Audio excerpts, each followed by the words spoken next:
আসসালামু আলাইকুম। আমি রোজিনা খাতুন চলে এসেছি আমার বিসমিল্লাহ মিনি কিচেনে। তো আজকে আমি রুই মাছের টিকিয়া বানাবো আর ডাঁটা দিয়ে ডাল করব আর ভাত করব। তো আমি ভাতের জন্য পানিটা গরম করতে দিয়েছি আর একদিকে ডালটা সেদ্ধ করতে দিয়েছি। ডালে একটুখানি রসুন কুচি দিয়েছি, একটুখানি কাঁচা লঙ্কা দিয়েছি, একটুখানি হলুদ দেব। এখন আমি তেলটা দেব না ডালে, যখন ফোড়ন দেবো তখনই ডালে তেলটা দেব। এবার একটুখানি ডালটা ঢেকে দেব। ডালটা সেদ্ধ হতে হতে আর ভাতের পানিটা গরম হতে হতে আমি মাছের টিকিয়াটা মেখে নেব।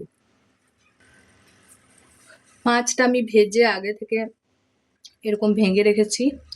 এবারে আমি এটাতে একটুখানি বেসন দেবো, একটুখানি, জাস্ট একটুখানি। এবারে দিয়ে দেবো পেঁয়াজ কুচি,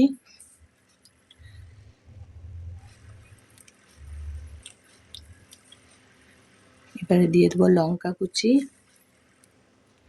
মাছ ভাজার সময় লবণ দিয়েছি, তাই একটুখানি লবণ দেবো এখন। একটুখানি হলুদ গুঁড়ো, একটুখানি লঙ্কা গুঁড়ো। এবারে এটা মেখে রেখে দেবো। টিকিয়াটা মেখে নিয়েছি, এবার আমার ডালটাও ফুটছে।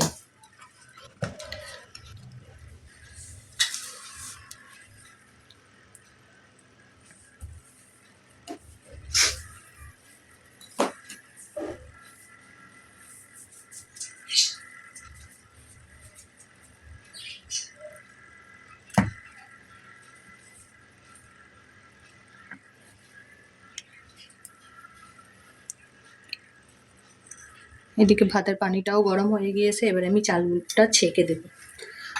পানিটা একটু বেশি হয়ে গেছে, তাই আমি একটু পানিটা তুলে নেব।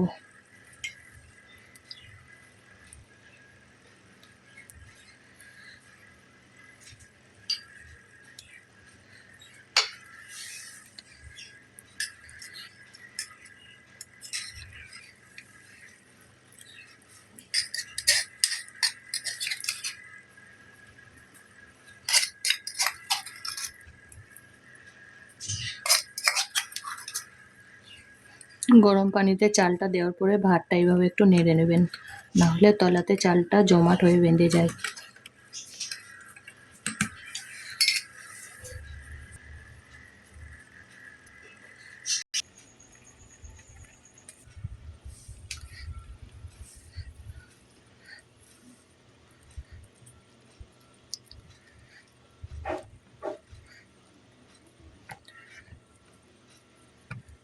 ডালটা খুব সুন্দরভাবে গলে গেছে, এবারে আমি এখানে একটুখানি লবণ দিয়ে দেবো। লবণ দেওয়ার পরে ডাঁটাগুলো দিয়ে দেবো। ডালটা একটু সেদ্ধ হওয়ার পরে যদি ডাঁটাগুলো দেওয়া হয়, তাহলে ডাঁটাগুলো একদম গলে যায় না।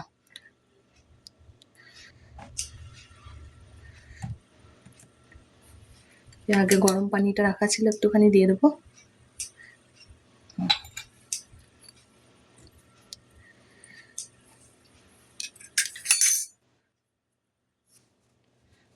ভাতটা একবার চেক করে নিন।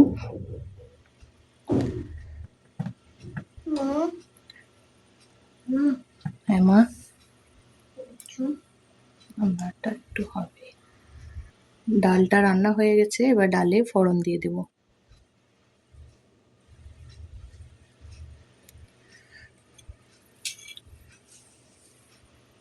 ফোড়নে দেব রসুন কুচি,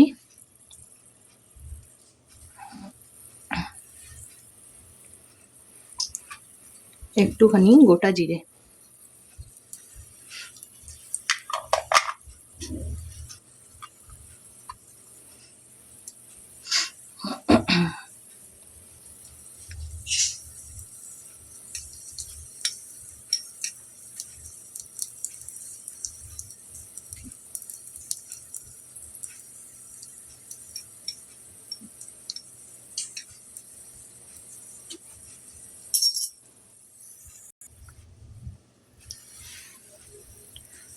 বিসমিল্লাহির রহমানির রহিম।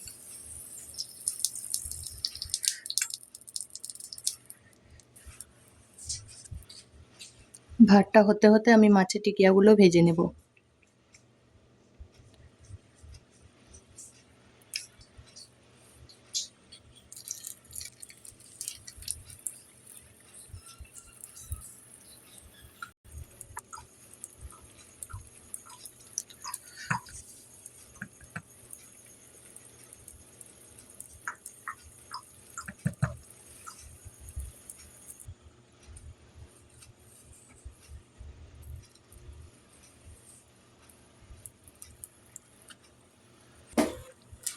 টিকিয়াগুলো আমি সব ভেজে নিয়েছি, ভাতটাও হয়ে গিয়েছে।